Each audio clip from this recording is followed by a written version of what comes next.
സംസ്ഥാനത്തെ 153 സർക്കാർ higher secondary സ്കൂളുകൾ പ്രവർത്തിക്കുന്നത് പ്രിൻസിപ്പൽ ഇല്ലാതെ. കൂടുതൽ ഒഴിവുകളുള്ളത് വടക്കൻ ജില്ലകളിലാണ്. കാസർഗോഡ് ജില്ലയിലെ 28 സ്കൂളുകളിൽ പ്രിൻസിപ്പൽമാരില്ല. കണ്ണൂർ, കാസർഗോഡ്, മലപ്പുറം, വയനാട് ജില്ലകളിലായി 87 ഒഴിവുകളുണ്ട്. Media one exclusive.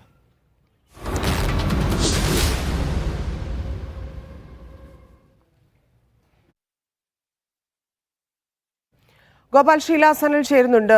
ഗോപാൽ, വളരെ ഞെട്ടലുണ്ടാക്കുന്ന ഒരു വാർത്തയാണ്. കാരണം ഇത്രയധികം സ്കൂളുകളിൽ പ്രധാനാധ്യാപകർ ഇല്ല എന്നുള്ളത് എന്തുകൊണ്ട് എന്നൊരു വിശദീകരണം ഏതെങ്കിലും തരത്തിൽ സർക്കാരിന്റെ ഭാഗത്തുനിന്ന് ഇതുവരെ ഉണ്ടായിട്ടുണ്ടോ? എവിടെയൊക്കെയാണ് കൂടുതൽ ഒഴിവുകൾ ഉള്ളത് നിലവിൽ?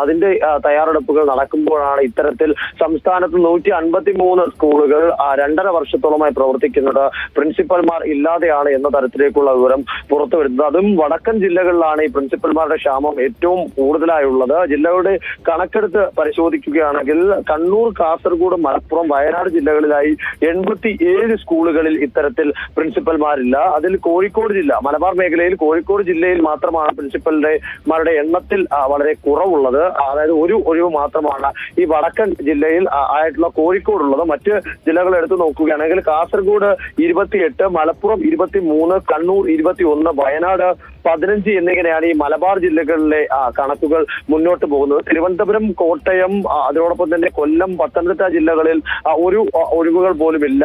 മധ്യ കേരളത്തിലെ ചില ജില്ലകളിലും ഇത്തരത്തിൽ ഈ പ്രിൻസിപ്പൽമാരുടെ ഒഴിവ് നികത്താതെ കിടക്കുന്നുണ്ട്. ഡിപ്പാർട്ട്മെന്റ് പ്രൊമോഷൻ കൗൺസിൽ ചേരാത്തതാണ് ഇത്തരത്തിൽ ഈ പ്രതിസന്ധിക്കുള്ള കാരണമായി പറയപ്പെടുന്നത്. ഏതായാലും ഈ വിഷയത്തിൽ അടിയന്തരമായി സർക്കാർ ഇടപെടണം എന്ന ആവശ്യം അധ്യാപക സംഘടനകൾ അടക്കം ഇതുമായി ബന്ധപ്പെട്ട് ഉന്നയിക്കുന്നുണ്ട്. പ്രിൻസിപ്പൽമാരായി സ്ഥാനക്കയറ്റം കിട്ടിയവരുടെ പട്ടിക